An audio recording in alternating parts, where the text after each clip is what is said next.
Assalamualaikum warahmatullahi wabarakatuh. Saya Dinda Kumala Dewi dengan NIM 191010216262. Saya dari kelas akuntansi A1. Saya akan menjelaskan cara pencatatan akuntansi dari bukti transaksi UD elektronika. Nah, di sini saya akan menjelaskan yang pertama yaitu bukti 50. Bukti 50 ini adalah bukti faktur penjualan kredit. UD Elektronika menjual 7 buah panah ultrasonik stereo dengan harga per unit sebesar Rp1.100.000. Nah, jadi tadi kan yang dibeli adalah 7 buah, jadi Rp1.100.000 dikalikan 7. Dan jumlah totalnya adalah Rp7.700.000 kepada PT Radio Amazon pada tanggal 2 Desember 1995. Nah, di sini dilihat adanya termin. Terminnya adalah 2/10N/30. Artinya PT Radio Amazon akan mendapatkan potongan sebesar 2% apabila pembayaran kurang dari 10 hari dan batas pembayaran PT Radio Amazon adalah 30 hari. Jadi, jurnalnya adalah piutang dagang sebesar Rp7.700.000 di bagian debit dan penjualan sebesar Rp7.700.000 di bagian kredit. Kemudian akan dicatat dalam jurnal penjualan pada tanggal 2 Desember 1995 dengan faktur 631. Keterangannya akan ditulis PT Radio Amazon. Karena ini penjualan barang, berarti ditulis di penjualan barang.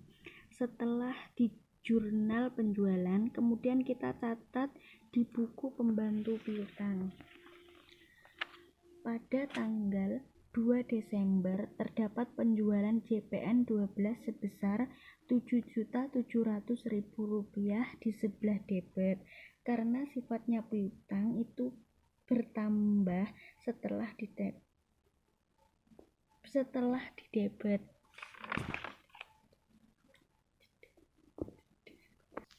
Kemudian bukti 51.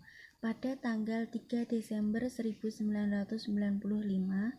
UD Elektronika mengeluarkan cek untuk pembayaran utang PPh karyawan dan perusahaan sebesar Rp5 juta yang diajukan kepada kantor kas negara. Karena di sini kita tidak tahu nominal berapa untuk pembayaran PPh karyawan dan perusahaan, kita lihat nominalnya dari neraca saldo, dan di neraca saldo PPh karyawan sebesar Rp3.200.000, sedangkan PPh perusahaan sebesar Rp1.800.000. Nah, ini jurnalnya yaitu utang PPh karyawan sebesar Rp1.800.000 di bagian debit dan utang PPh perusahaan Rp3.200.000 di bagian debit dan kas Rp5 juta di bagian kredit. Kemudian kita lihat pada buku cek pada tanggal 3 Desember 1995 ditujukan untuk kantor kas negara dan tujuannya untuk membayar utang PPh. Ditulis sisa yang lalu yaitu Rp74.402.000. Dan di sini tidak ada penyetoran karena tidak ada penjualan tunai. Dan jumlahnya adalah tetap Rp74.402.000 dan akan dikurangi cek sebesar Rp5 juta. Jadi jumlahnya adalah Rp69.402.000. Nah, setelah itu kita akan catat di jurnal pengeluaran kas pada tanggal 3 Desember 1995 dengan keterangan Kantor Kas Negara dengan nomor cek 0319 dan nomor rekening utang PPh karyawan dengan jumlah Rp1.800.000 pada bagian debit dan utang PPh perusahaan dengan jumlah Rp3.200.000 di bagian debit. Jadi jumlah kasnya adalah Rp5 juta. Nah, selanjutnya yaitu bukti 52. Ini adalah bukti transaksi pembelian kredit. Jadi pada tanggal 3 Desember, UD Elektronika membeli 2 Canon kamera dengan harga satuan yaitu Rp1.398.000. Jadi jumlahnya adalah Rp2.796.000 di CV Cornea. Dan membeli 6 buah kodak kamera dengan harga satuan Rp2.840.000 dengan jumlah membeli 6 kodak kamera dengan harga satuan Rp284.000 dan jumlah totalnya adalah Rp1.704.000. Jadi jumlah keseluruhan yaitu Rp4.500.000. Nah, di sini kita lihat terdapat sebuah termin dengan 2/15N/30. UD Elektronika akan mendapat potongan dengan sebesar 2% jika membayar kurang dari 15 hari dari tanggal 3 Desember dan batas dari pelunasan tersebut yaitu batas pelunasan utang UD Elektronika ini adalah 30 hari. Jadi jurnalnya yaitu utang dagang terhadap pembelian. Nah, pembeliannya yaitu sebesar Rp4.500.000 pada bagian debit dan utangnya yaitu Rp4.500.000 terhadap kredit. Nah, kita akan tulis di jurnal pembelian pada tanggal 3 Desember dengan nomor faktur 660 dengan nama akun CV Kurnia dengan jumlah Rp4.500.000. Setelah itu kita akan tulis juga di buku pembelian pembantu utang. Pada tanggal 3 Desember pembelian sebesar Rp4.500.000 dituliskan pada bagian kredit dengan jumlah saldo sebesar Rp9.700.000 karena sebelumnya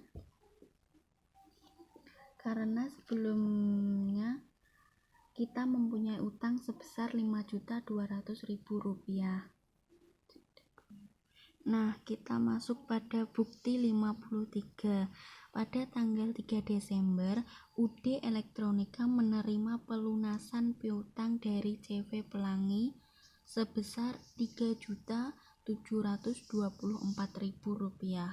Sebelumnya ada transaksi penjualan dari CV Pelangi sebesar Rp3.800.000 karena ada termin 2% dan CV Pelangi membayar kurang lebih 10 hari, berarti ada potongan sebesar 2%. Potongan 2% dengan sebesar Rp76.000 dari Rp3.800.000. Jadi kita akan lihat jurnalnya yaitu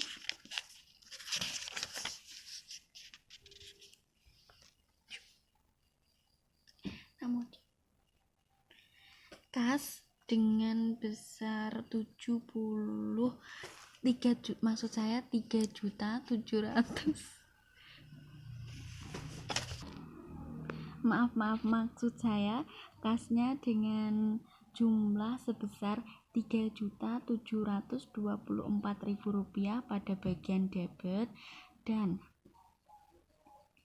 potongannya sebesar 76.000 di bagian debit, sedangkan piutang dagangnya yaitu Rp3.800.000 pada bagian kredit.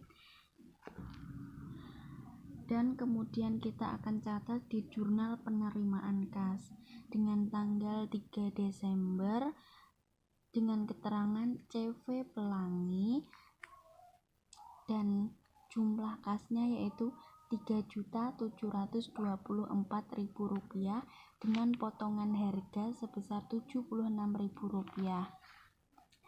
Jadi piutang dagangnya tadi adalah Rp3.800.000. Kemudian kita akan tulis juga di buku pembantu piutang CV Pelangi pada tanggal 3 Desember CV Pelangi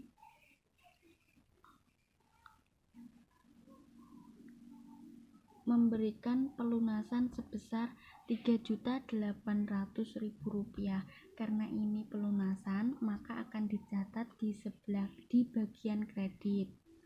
Karena sebelumnya pada penjualan Rp3.800.000 dan ini ada penjualan Rp3.800.000, berarti saldo piutang dari CV Pelangi adalah 0.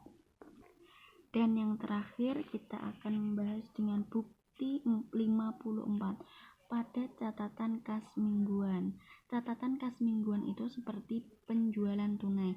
Jadi di sini diterima dari penjualan barang sebesar Rp9.156.000 dan diterima juga dari penjualan jasa reparasi sebesar Rp3.280.000. Jadi jumlah dari penerimaannya yaitu 12.436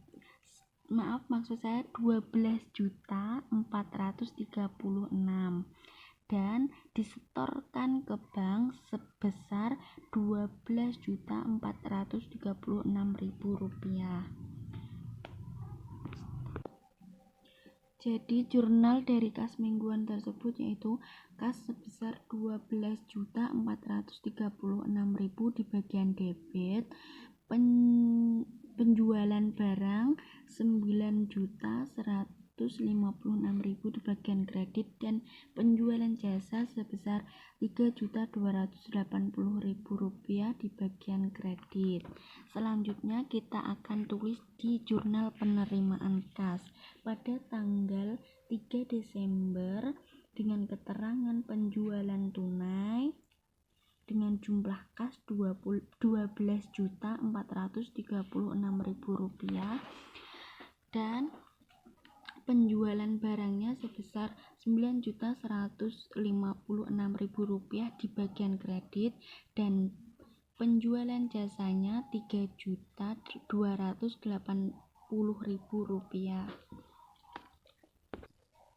Sekian dari pembahasan bukti transaksi tersebut. Mohon maaf bila salah-salah kata dan mohon dikoreksi kembali bila penjelasan saya kurang tepat dan kurang mudah untuk dipahami.